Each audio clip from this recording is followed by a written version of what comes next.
जेठानी की बेटी की शादी। सीमा और सुधी देवरानी जेठानी थी। सीमा के पति का अपना बिजनेस था जो ईश्वर की कृपा से अच्छा फल फूल रहा था। वहीं दूसरी ओर सुधी का पति किशोर प्राइवेट नौकरी करता था। यूं तो किशोर भी ठीक ठाक कमा लेता था, लेकिन बड़े भाई की तुलना में उसका पलड़ा हमेशा हल्का रहता था। सीमा और सुधी दोनों की एक एक बेटी थी। सीमा की बेटी का नाम था परिधि और सुधी की बेटी का नाम था रिद्धि। एक दिन, छोटी, दोनों बेटियों का जन्मदिन आने वाला है। देख, मैंने ये ड्रेस पसंद की है दोनों के लिए। बता तो जरा कैसी लग रही है? जीजी, ये ड्रेस तो बड़ा महंगा दिखाई दे रहा है। अरे आप क्यों इतना खर्च करती हैं? अरे तू चुप कर, ये बजट का पार्ट ना मुझे मत पढ़ाया कर। और जब बात दोनों बच्चों की हो ना, तो मैं ये भेदभाव नहीं कर सकती कि अपनी परिधि के लिए महंगे कपड़े खरीदूं और रिद्धि के लिए सस्ते। अरे दोनों ही मेरी बच्चियां हैं, अब मैं अपने बच्चों में फर्क करूंगी क्या? अरे जीजी, यही तो बड़प्पन है आपका। लेकिन इतनी महंगी ड्रेस दिलवाने की सच में कोई जरूरत नहीं है। अरे तू चुपचाप ड्रेस पसंद करेगी या फिर मैं अपने हिसाब से मंगा लूं?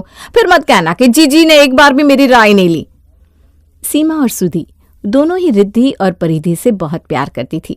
दोनों के व्यवहार से ऐसा कभी महसूस ही नहीं होता था कि उनके मन में सगी या सौतेली वाली कोई भी भावना है। अरे छोटी, आज तुझे एक बहुत बड़ी खुशखबरी देनी है। मुझे पता है ये खबर सुनकर तू ना खुशी से झूम उठेगी। ऐसी भी क्या खबर है? जल्दी सुनाओ ना, मुझसे तो अब रहा नहीं जा रहा। मेरी रामपुर वाली काकी याद है ना तुझे, जिनकी पोती की शादी में मैं परिधि को लेकर गई थी? उस शादी में काका के जानने वाले एक बहुत बड़े बिजनेसमैन भी आए हुए थे। काका ने मिलवाया भी था। कल रात को काकी का फोन आया था। कह रही थी उस दिन जो शादी में लड़का मिला था उसका नाम पारस है। जिस दिन से परिधि को देखा है जिद किए बैठा है कि शादी करेगा तो उसी से, नहीं तो नहीं करेगा। तुम अच्छी तरह सोच लो, अगर बिटिया को लड़का पसंद हो तो हम बात चलाएं, लेकिन एक बात की हम गारंटी लेते हैं कि खानदान वाकई बहुत अच्छा और पैसे वाला है। अगर वहां शादी हो गई ना, सोने से तौल कर रखेंगे बिटिया को। पता नहीं परिधि को ये रिश्ता पसंद आएगा या नहीं, लेकिन हमने तो जब से ये खबर सुनी है ना छोटी, हमारी तो खुशी का कोई ठिकाना ही नहीं है। अरे बेटी को अच्छा घर वर मिल जाए, इससे अधिक माँ बाप को क्या चाहिए? हाँ जीजी, बिल्कुल ठीक कहा आपने। अब बेटी के माँ बाप चाहे अमीर हो या गरीब, अपनी बेटी के लिए तो हमेशा यही चाहते हैं कि हमारी बिटियाँ महलों में राज करें। लेकिन सबकी ऐसी किस्मत कहाँ होती है। घर के बड़े अपनी तरफ से रिश्ते की बात को आगे बढ़ा रहे थे, लेकिन भला हो ये नए जमाने की टेक्नोलॉजी का। घर वालों की रजामंदी होने से पहले ही पारस ने सोशल मीडिया पर परिधि से संपर्क कर लिया था और दोनों की बातें भी शुरू हो गई थी। अरेंज मैरिज से शुरू हुआ ये सिलसिला कब लव मैरिज की ओर बढ़ गया, परिधि और पारस को पता भी नहीं चला। देख छोटी, आज परिधि के ससुराल वाले आ रहे हैं, हमें ना कोई कमी नहीं छोड़नी उनके स्वागत में। अरे जीजी, अभी रिश्ता पक्का कहाँ हुआ है? अभी से ससुराल वाली क्यों कह रही है? ऐसा कहिए कि आज परिधि के रिश्ते वाले आ रहे हैं।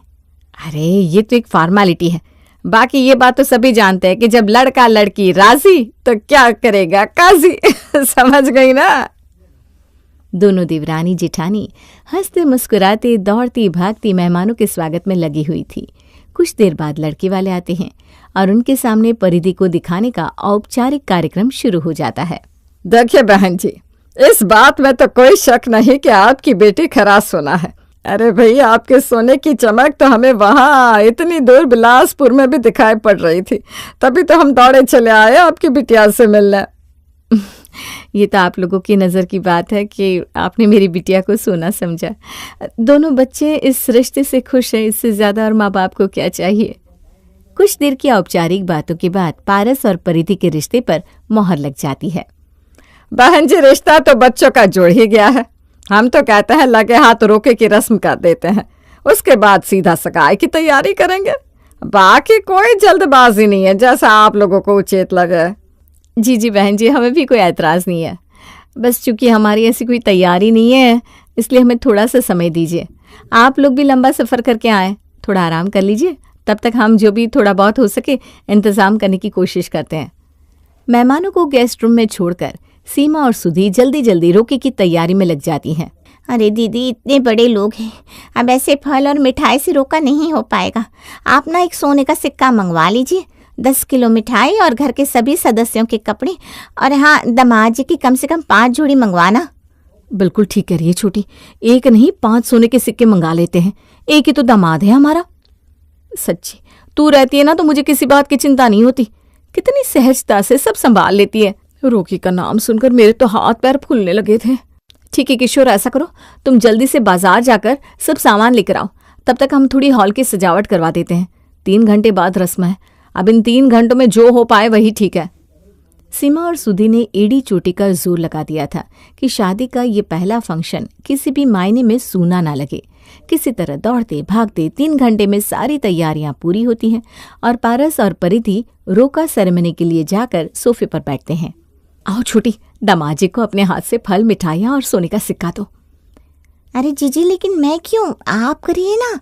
अरे तू भी तो इसकी माँ ही है ना, मुझसे ज्यादा तुझे इसकी चिंता रहती है। सच बताए तो ये जितनी भी व्यवस्था आप लोग देख रहे हैं ना, सब इसी की हुई है, इसलिए दामाद जी का रोका करने का पहला अधिकार भी तुम्हारा ही है। अब तुम शर्माओ मत, यहाँ आकर माँ होने का फर्ज निभाओ। वाह बहन जी वाह, आप दोनों देवरानी जेठानी का प्यार देखकर तो हमारा मन भी गदगद हो गया। सच्ची देवरानी जेठानी में लड़ाई झगड़े के किस्से तो हमने बहुत सुने थे, लेकिन ऐसा प्यार पहली बार देख रहे हैं। और हमें तो इस बात की बहुत खुशी है कि हम ऐसे परिवार से लड़की लेकर जा रहे हैं जिसने अपने परिवार में इतना अच्छा माहौल देखा है। आप निश्चिंत रहिए बहन जी, हमारी परिधि ना लाखों में एक है, एक नहीं 2-2 माँओं की परवरिश मिली है उसे। हमारी बिटिया गुणों की पूरी खान है, आपके पूरे परिवार को अपने अच्छे व्यवहार से जोड़ कर रखेगी ये। रोका की रस्म तो पूरी हो गई, अब आज से परिधि बिटिया हमारी हुई। बस कुछ दिन की मोहलत दे रहे हैं आप लोगों को बिटिया की सगाई और शादी की तैयारी के लिए। उसके बाद तो हम ढोल बाजे के साथ आएंगे और अपनी अमानत को आपके घर से अपने घर ले जाएंगे। और वैसे भी भाई हमारा लड़का उतावला हुआ जा रहा है। क्या पापा, आप भी कैसी बातें करते हैं? क्यों भाई, हमने कोई झूठ कहा क्या? जल्दी ही परिधि और पारस की सगाई की तैयारियां शुरू हो जाती हैं। सगाई के 2 दिन बाद, बहन जी आज एक अननोन नंबर से हमारे पास फोन आया और फोन पर हमें आपकी बेटी के बारे में कई उल्टी सुल्टी बातें बताई गई। माना कि हम उन बातों पर भरोसा नहीं करते, लेकिन फिर भी ना आपको सावधान कर रहे हैं कि थोड़ा ध्यान रखिए।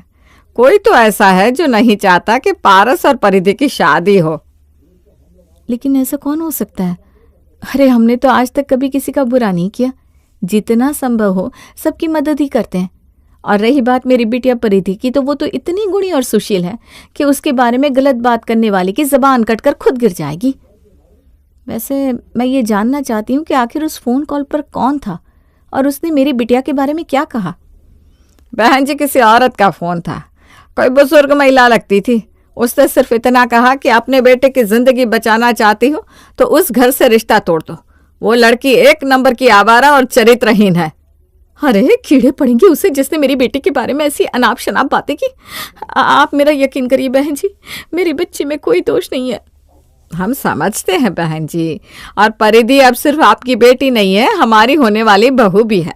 हम तो खुद चिंतित है कि आखिर कौन है ऐसा जो हमारी होने वाली बहू के चरित्र पर कीचड़ उछालना चाहता है। बहन जी किस नंबर से कॉल आया था? आप हमें दीजिए, हम पुलिस में रिपोर्ट दर्ज करेंगे। अरे इसी बात का तो रोना है ना, किसी पीसीओ से फोन आया था। समधन की बात सुनकर सीमा के माथे पर चिंता की लकीरें खिंच गई थी। अचानक से उसका पूरा शरीर पसीने से भीगने लगा था और वो घबराते हुए धम से कुर्सी पर बैठ जाती है। अरे जीजी, जीजी क्या हो गया, ऐसे अचानक से घबरा क्यों गई आप?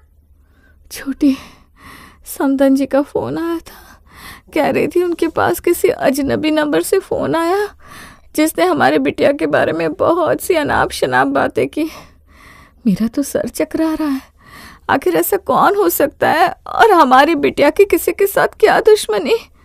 वो तो हमारी समधन इतनी समझदार है, कह रही थी बिटिया के बारे में ऐसा वैसा नहीं सोचेंगे।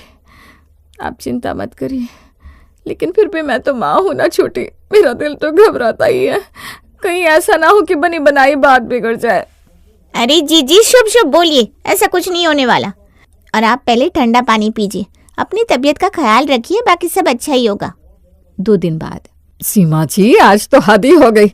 पिछली बार के फोन कॉल से हमारे ऊपर कोई असर नहीं हुआ, तो आज कोई हमारे घर में एक चिट्ठी डाल कर गया है। उस लिफाफे में चिट्ठी के अलावा कई सारे फोटोग्राफ भी थे। जब हमने खोलकर देखे तो परिधि के गंदे फोटोज थे। उन गंदी तस्वीरों को देखकर एक पल को तो हमारा कलेजा भी धक से रह गया था। कोई और लड़का होता ना तो शायद इन तस्वीरों को देखकर रिश्ता तोड़ देता, लेकिन मेरा पारस कहने लगा, मैं मान ही नहीं सकता माँ कि मेरी परिधि ऐसा कर सकती है। मैं अभी इन फोटोग्राफ की जांच करवाता हूँ। अभी पता चल जाएगा कि ये फोटो असली है या नकली। आजकल टेक्नोलॉजी का जमाना है माँ, किसी के भी फोटो पर किसी का भी चेहरा लगाया जा सकता है, और मैं इतना मूर्ख नहीं हूं कि इस जाल में इतनी आसानी से फंस जाऊं। पारस ने जांच करवाई तो पाया कि वो फोटोग्राफ वाकई नकली थे। किसी ने कंप्यूटर से परिधि की तस्वीरों के साथ छेड़छाड़ करके उन्हें बनाया था, और उन तस्वीरों के साथ जो लेटर आया था उसमें भी परिधि के बारे में बहुत सी अनाप शनाप और गलत बातें लिखी हुई थी, जिनके बारे में तो आप ना ही जानो तो बेहतर होगा। मैं नहीं जानती कौन मेरी बेटी के पीछे पड़ा है। अरे पता नहीं क्या बिगाड़ा है मेरी बच्ची ने किसी का। शादी में बस 10 दिन बचे और न जाने कौन है जो ये सब कर रहा है। अब तो बस राम जी किसी तरह ये शादी पार कर दे। अरे रुकिए, अभी मेरी बात पूरी नहीं हुई। आप ये बताइए, पिछली बार उस फोन कॉल के बारे में आपने किस किस को बताया था? किसी बाहर वाले को तो नहीं बताया समधन जी, बस हम परिवार के लोगों को ही पता है इस बारे में। और किसी के साथ तो ऐसी बातें जिक्र करने का मतलब अपने परिवार की बदनामी करना ही हुआ ना। तो फिर उस ब्लैकमेलर को कैसे पता चला कि हम उसके फोन कॉल को सच नहीं मान रहे? उसने लेटर में लिखा है कि पिछली बार उसकी बताई हुई बातों पर हमने यकीन नहीं किया, इसलिए वो सबूत भी भेज रहा है। अब आप ये सोचिए, ऐसा कौन है जिसको पता था कि हमें परिधि पर यकीन है और हम उस फोन कॉल पर यकीन नहीं करेंगे? मेरा तो दिमाग ही काम नहीं कर रहा। बहन जी, ऐसा कौन हो सकता है? आप मेरी एक बात मानिए, मेरी और आपकी कुछ भी बात हुई है, ये बात आप किसी को भी मत बताइएगा, यहाँ तक कि परिधि के पिताजी को भी नहीं। पता तो चले आखिर कौन है जो ये सब कर रहा है। ठीक है बहन जी, जैसा आप उचित समझे। मैं वादा करती हूँ कि आपकी और मेरी बातचीत के बारे में किसी से जिक्र भी नहीं करूंगी। फोन रखने के बाद मैंने तो उस फोन कॉल के बारे में सिर्फ किशोर, सुधी, रिद्धि और परिधि के पापा को बताया था। ये सभी तो मेरे अपने हैं, फिर कौन हो सकता है? कहीं रिद्धि तो ये सब नहीं कर रही? बहन की बड़े घर में शादी हो रही है, हो सकता है उसे परेशानी हो रही हो। सीमा अभी सोच ही रही थी कि तभी उसके फोन पर एक मैसेज आता है। परिधि, तुम जानती भी हो, हमारा रिश्ता तोड़वाने के लिए तुम्हारे ही घर का एक सदस्य एडी चोटी का जोर लगा रहा है। वो बस ये चाहता है कि किसी भी तरह से हमारा रिश्ता टूट जाए। कैसी बात कर रहे हो तुम पारस? मेरे परिवार में ऐसा कौन होगा जो नहीं चाहेगा कि मेरी शादी तुमसे हो? तुम जानते भी हो मेरे घर में सब लोग मेरी शादी से कितने खुश हैं। मैं यूं ही नहीं कह रहा हूं परिधि, कुछ सोच समझ कर कह रहा हूं। तुम्हारी चाची नहीं चाहती कि तुम्हारी शादी मुझसे हो। यकीन ना हो तो जाकर अपनी चाची से पूछ लो। मेरी माँ समान चाची के ऊपर इतना बड़ा इल्जाम लगाने से पहले तुम्हें 100 बार सोचना चाहिए था पारस। मैं कभी मान ही नहीं सकती कि मेरी चाची मेरे बारे में कुछ भी गलत सोच सकती है। अरे माँ से बढ़कर प्यार दिया है उन्होंने। तुम्हें रिश्ता तोड़ना है ना, तो तुम सीधे सीधे कहकर भी तोड़ सकती हो। इस तरह की बातें करके अपना सम्मान मेरी नजर में मत गिराओ। अरे तुम्हारे लिए आज तुम्हारी चाची ज्यादा इंपॉर्टेंट हो गई और मैं कुछ भी नहीं। तुम जानती नहीं हो तुम्हारी चाची ने क्या क्या किया है। चुप हो जाओ पारस, बस अब एक शब्द और नहीं सुनने वाली। मुझे नहीं करनी तुमसे शादी। जो लड़का शादी से पहले ही मेरे परिवार पर लांछन लगा रहा है, शादी के बाद पता नहीं क्या क्या करेगा। इतना कहकर परिधि फोन काट देती है और रोते हुए अपनी चाची के पास जाती है। चाची माँ, बंद करो ये शादी की तैयारी। मुझे पारस से शादी नहीं करनी। ये क्या बकवास कर रही है? क्यों नहीं करनी तुझे शादी? अब जानती भी हो माँ, पारस ने चाची के बारे में क्या कहा। वो कहता है कि चाची हमारा रिश्ता तोड़वाना चाहती है और उन्होंने मेरे बारे में अनाप शनाप बातें लिखकर उनके घर चिट्ठी भेजी है। पिछले 25 साल से चाची ने मुझे माँ की तरफ प्यार दिया है। मुझे नहीं करनी ऐसे लड़के से शादी जो मेरे माँ बाप पर उंगली उठाए। पारस बिल्कुल ठीक कह रहा है, ये सब तेरी चाची ने ही किया है। माँ, आप ही? आप चाची के बारे में ऐसा कैसे कह सकती हो? अरे कोई भी आपको कुछ भी कह देगा और आप उसकी बातों में आ जाओगी क्या? मुझे आपसे ये उम्मीद नहीं थी माँ। मैं अच्छी तरह जानती हूं कि मैं क्या कह रही हूं। ये देख, ये वही चिट्ठी है जो इसने पारस के घर भेजी थी। इस हैंडराइटिंग को तो तू पहचानती होगी ना? वैसे तो सुधी ने अपनी हैंडराइटिंग बिगाड़ कर लिखने की पूरी कोशिश की है, लेकिन 35 सालों का लंबा साथ है हमारा। तेरी रग रग से वाकिफ हूं मैं सुधी। सिर्फ हैंडराइटिंग नहीं, ये जो गुलाबी लेटर पैड है ना, इसे भी बहुत अच्छी तरह पहचानती हूं मैं, क्योंकि तुम्हारी 25वीं एनिवर्सरी पर ये मैंने ही तो तुझे गिफ्ट में दिया था। मुझे माफ कर दो जीजी, ईर्ष्या ने अंधा कर दिया था मुझे। बस किसी भी तरह ये रिश्ता तोड़वाना चाहती थी मैं।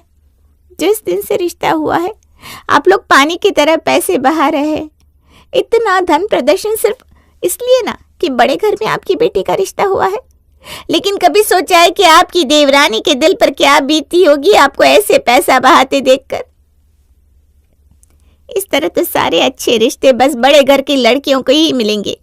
हमारे जैसे मिडिल क्लास लोग जो इतना खर्च नहीं कर सकते, उन्हें अच्छे घर में अपनी बेटी ब्याहने का कोई हक नहीं। आपकी ये लाखों की शादी देखने के बाद कैसे मिलेगा मेरी बच्ची के लिए अच्छा घर? और अगर मिल भी गया तो वो भी यही चाहेंगे कि आपकी तरह हम भी 50 लाख शादी में खर्च करें। बस अपनी बच्ची की भलाई के लिए ही मैंने वो सब किया। हालांकि छोटी ने जो किया उसकी कोई माफ़ी नहीं है, लेकिन उसके प्रश्न भी गलत नहीं थे। शादियों में पानी की तरह बहता पैसा क्या मिडिल क्लास की कमर नहीं तोड़ रहा है? अपनी राय कमेंट में ज़रूर बताइएगा।